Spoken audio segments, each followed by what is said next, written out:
Hey guys, welcome back to Dwood Reviews. I'm David. Today I want to talk to you about these spatulas that I bought for the kitchen. I'm no chef, but I do quite a bit of cooking.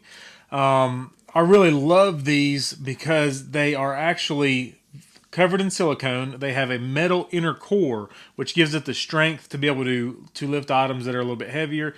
Has the silicone outside part, which is non-stick and good to temperatures up to 600 degrees. It's BPA free, and they come. This pack that I got comes in 3 different styles.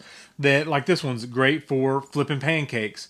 This one's good for like chicken, getting underneath items that are a little bit larger, and then your normal everyday type spatula. Let me show you how I use them in the kitchen real quick. We'll cook up some pancakes. As you can see here, I've got some pancake mix made up, and I'm going to pour it in the pan here and let it firm up and show you how well this larger pancake spatula flip it. Now that we've got one side of the pancake cooked to perfection, we're going to use the spatula here that you see is very flexible, has that inner metal core, and coated in silicone to flip this pancake.